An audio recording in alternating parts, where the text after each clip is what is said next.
Hey everyone, I just thought I'd throw out a little question for you. What you see in front of you, this is the layout for my next battle in our BattleGroup Overlord campaign.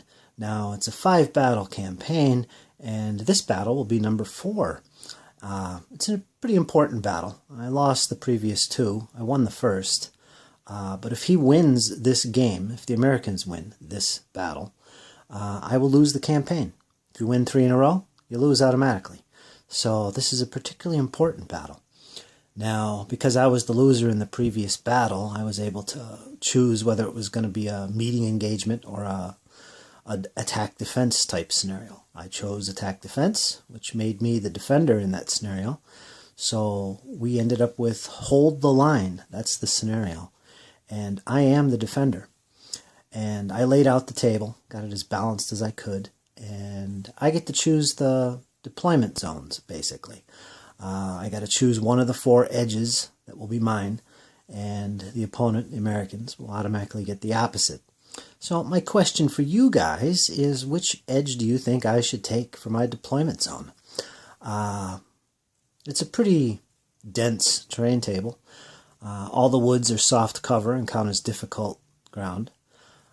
We've got a little road that goes through this little area, covered on both sides with hedges, which are soft cover. There are some ruined buildings, which count as hard cover and difficult ground. We got some buildings, which count as hard cover. Got some hills, got some fields. Outside of that, it's pretty standard. Now, there is one unique feature to this, and that is there is a central stream running through the table. You can see it starts down here and runs all the way across. There's a little bridge here, a little stone bridge, which will provide hard cover. And it continues off the board. Now, it's about 1 inch to 2 inches thick all along. And it's going to count as difficult, well, not difficult, it's going to count as dangerous terrain. Basically, you only move a D6 for your movement, whether it's a vehicle or infantry. So it's going to slow anybody trying to cross that. That's pretty much its only effect. There's plenty of shrubbery and whatnot along the sides of the river, so there's lots of cover, and it actually goes through this portion of the woods. So yeah, now I've been debating whether this side would be a good deployment edge or that side. Now basically, whatever edge I choose, I'm going to deploy a bunch of my starting forces in the center of the board. Basically 8 inches to either side of the center line of the board. So if I chose this edge, I'd deploy all my defenses within the central third of the board, which would be like this area up to here. So I'd occupy all this.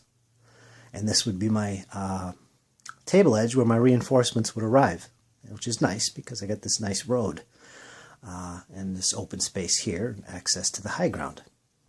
I do have mortars for artillery off board, so high ground is good. In fact, the forces for my army basically are what I had in the previous scenario. No change, except that my forward headquarters became veteran. That's about the only change that happened, and one of my squads is a little bit reduced in strength.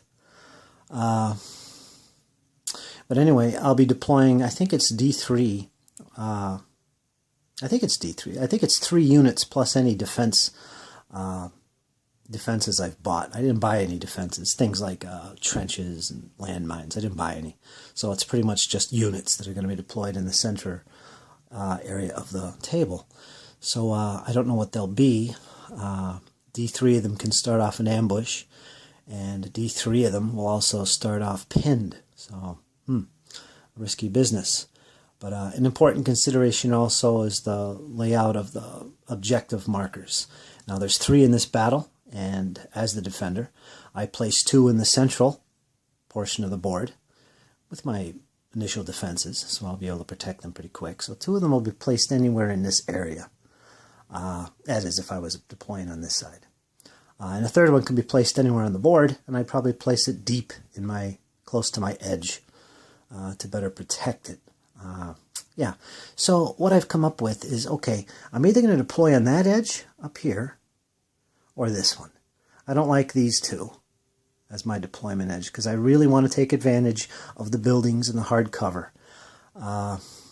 and really control access to that road. So I don't want to take them out of the game. If I deployed down here, it's pretty much going to take all the buildings and road out of the game because he's going to be coming this way, and I'll be down here, which I don't really want to do. So if I was to choose this side, my first choice, I'd have access to the woods. He'd have to cross the river. Remember, it's dangerous terrain. To at least get to at least a couple of my objectives, because I'd place them down. One would be up in here, another one down here, and a third one somewhere else up in here. He's probably going to have to cross this stream, which is going to be tough. The bridge is going to be important. And I'll have access to this road and this open space for bringing on reinforcements, which will be quick for me. I was thinking an objective down here would be good. And 2 more would be placed up in here. I could spread them out as far as I want, so he'd have to spread his forces out too. But an important thing is that he would have to come on from this edge. Now his initial forces will be 10 inches from his edge, so he'd only have access to this woods and maybe this hill, which would be good for him because he has offboard artillery too, mortars. So he'll probably get that hill quick. Yeah, but it's fairly open. He's going to have to come through a lot of open space, which is good for me. He's going to have to fight to get these objectives. I like this edge. Now, the second option will be over on this side. And if we take a little closer look here. And as you can see right there, this is what it would look like. So if I deployed on this edge, my initial forces would be deployed in the center third of the table, which is here. I'd have this big woods. The stream would basically, possibly, cut his forces and mine in half, but I'd have access to the bridge. So, yeah. My reinforcements got some nice open ground. They don't have to worry about it, but they would have to cross these hedges, which is an obstacle. So it would slow them down if I wanted to get my troops over here quickly. I have access to the buildings. I'll have access to all the buildings, including the ruins, which is nice. I want that. Most of the woods would be mine. Probably have to fight for possession of that hill if I wanted to. He'd definitely have possession of this hill once again to call down his mortar support. So that's an issue. But again, if I had that edge, my initial forces would be deployed in here, something like that. The central third of the table. So you can see what I would have and where 2 of my objectives would be placed. The third objective would be probably back in here somewhere. I could put it anywhere I want, but I'd probably choose back in here. Got buildings and stuff. Maybe the bridge would make a good objective. Yeah, so that's what it would be. He'd have to fight through these woods most likely, which will slow him down. He's got this big open space. I like that. Put some troops up in here. Mow him down with some machine gun fire. I don't know.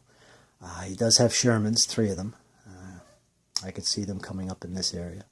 But yeah, so if I took this edge, that would pretty much be the situation. I'd have possession of all the nice cover, really. And he'd have to fight his way down like this. And I'd have access to the road as well, so I could shift forces back and forth as needed. This is a squad level game. There's not a heck of a lot of units in the game, but this road will be important for shifting forces either way. And again, if I take this edge down here, it's a similar kind of situation. I'd have the third of a board like this, where I deploy. He'd be coming on over here, and it's a similar situation. He's got a lot of open terrain. He'd have access to the road. He'd probably want to come down this way, which is good because I'd be able to predict that, set up some proper defenses here. I'd have 2 objectives up in here somewhere, and another objective probably deep in my deployment zone down in here, like maybe down close to these ruins, or back here behind the woods and hill. But yeah, that's the options. Either way, it's going to be tough for him. Yeah, so what do you guys think? We're looking at this side or this side for my deployment edge.